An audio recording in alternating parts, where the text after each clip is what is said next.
Hello, alrighty, so let's continue.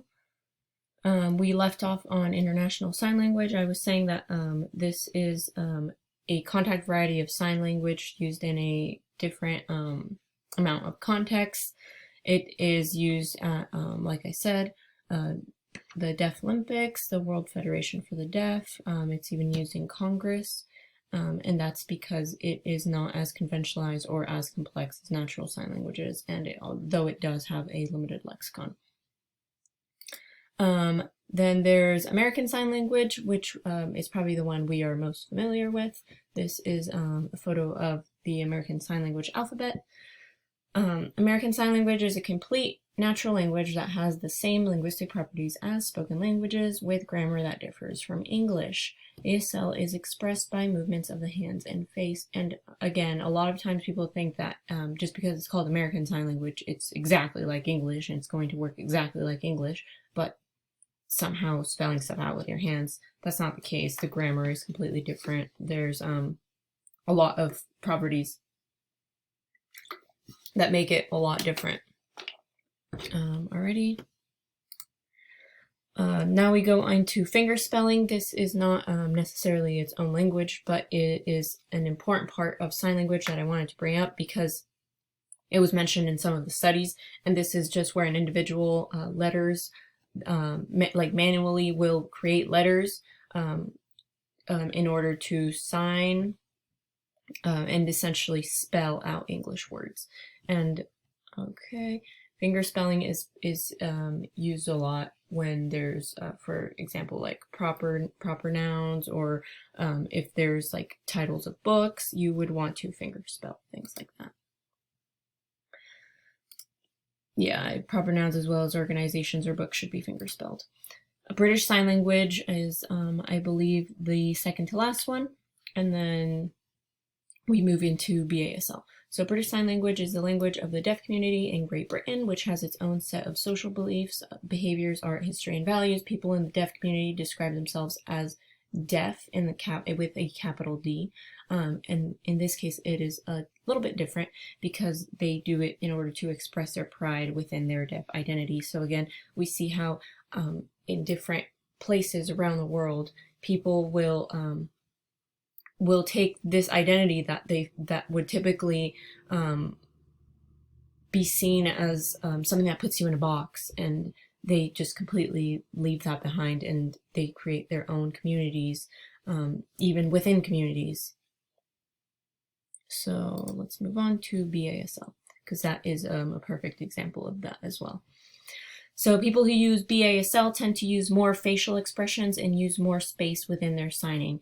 BASL users also tend to use two hands for signs where ASL users would use only one. So again, another way that they are almost showing more of their character, of their personality, through the way that they sign.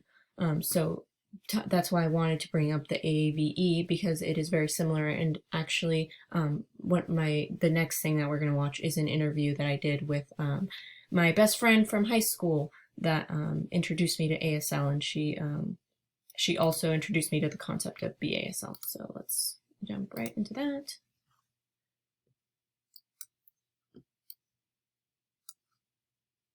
For the future, and I just wanted to let you know, do I have your consent to record this and to utilize your responses within my project? Yes. Okay, so now we can officially start. When did you become interested in ASL? It was in middle school I became interested. I had two deaf classmates, and I was intrigued by how they communicated with one another without being able to hear. And that's when I started learning, and that's when I started getting into American Sign Language, and then I used to try to communicate with them, even though I was just a beginner. And then eventually that expanded my interest to take classes in high school and college. Okay. And so you said you noticed that people around you were utilizing ASL, and you felt like you wanted to be able to communicate with them, right? Yeah, because I thought it was really interesting how even though they weren't able to hear, like have the ability to hear, they could still communicate and know with one another, like what they're saying. Right. Yeah, that is super interesting. And then the other thing I wanted to ask you was, obviously, as you know, there's even within like American Sign Language, there's different like styles and accents and things that are used. One of them being BASL, which you actually mentioned to me a long time ago, and it sort of stuck with me, and I thought it was really interesting. So, is there anything that you would like to say on that? Yes, it was actually my freshman year of high school. We had this textbook, and it had, of course, like ASL, grammar, style, all that. And then in one section, it had Black American Sign Language, and I was like, oh, I didn't know it was our technically our own language. And then reading more into it, I remember my senior year of high school, we had to write a research project. So I researched about Black American Sign Language and how basically like with racism and segregation back in the day, they went to like their own schools, of course, because with segregation. And then I will skip through that.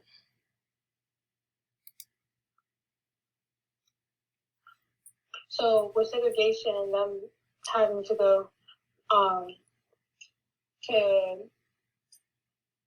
schools of their own.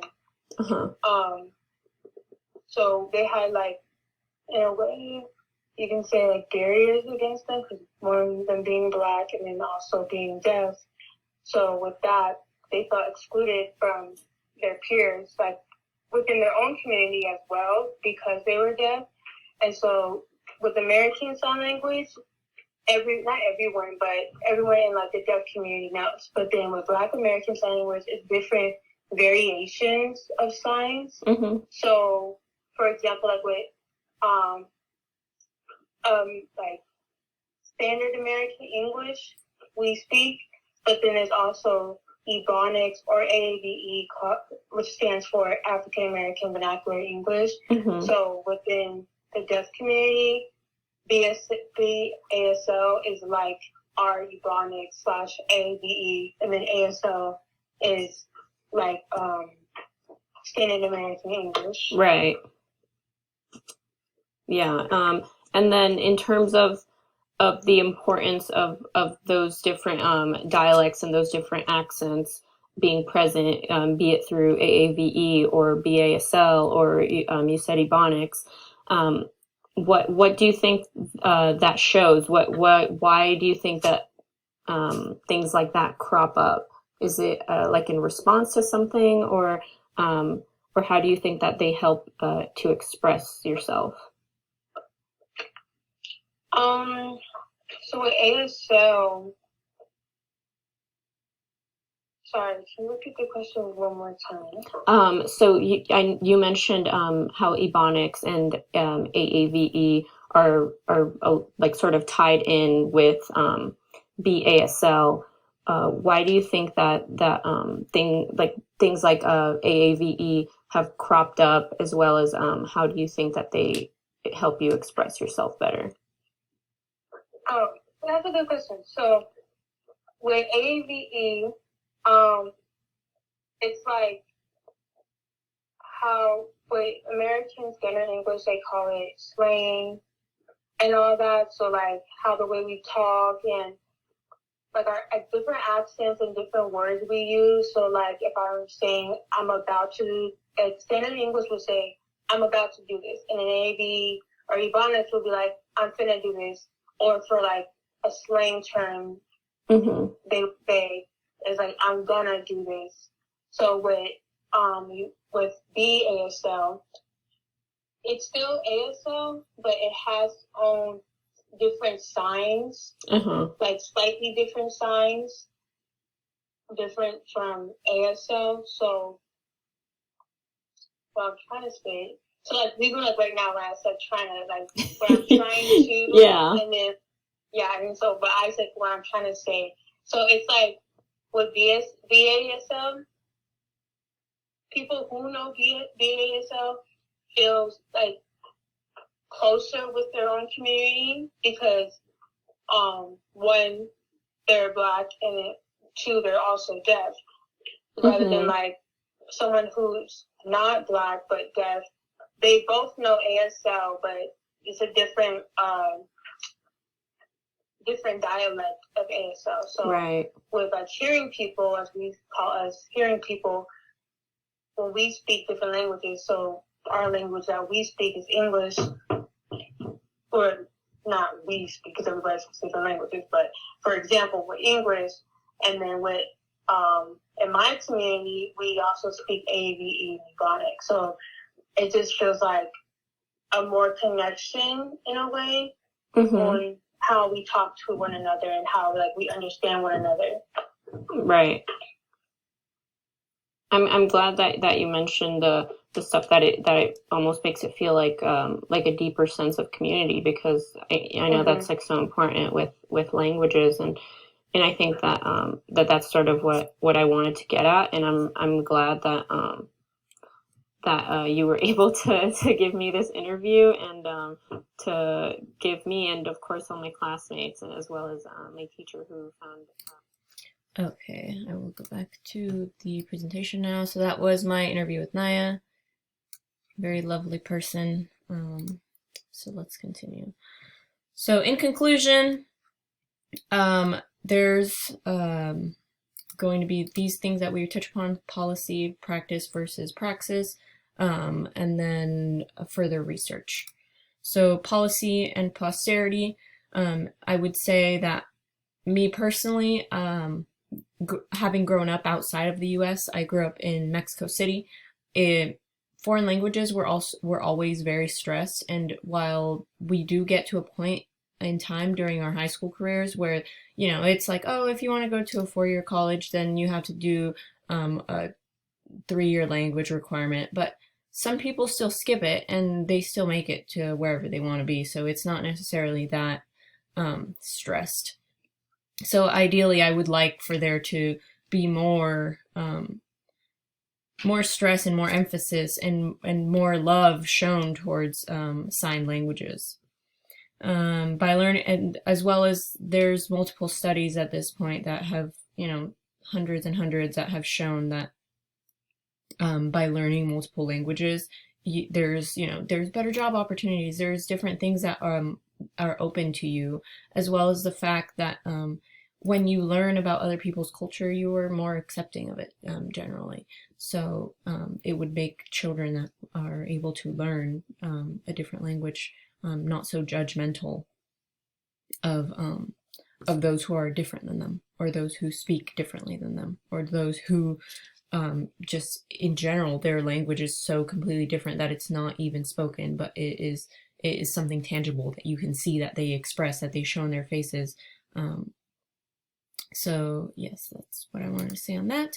And then for practice, there are multiple studies that show, and the original idea for my project was going to be regarding baby ASL, but there's not necessarily that many peer-reviewed empirical studies, again, because you would need to, it's very costly and very like longitudinal to see like the actual long-term effects of being able to learn sign language from an early age. But there are like the very brief ones where children, be it hearing or non-hearing, are primed with ASL, and then we get all of the wonderful things that we talked about previously in the studies section, reviewing the studies, and then also within this article that's talking about how it's bettering their communication between mother and baby, because once the baby can pick up the ASL super quick, they are able to get their needs met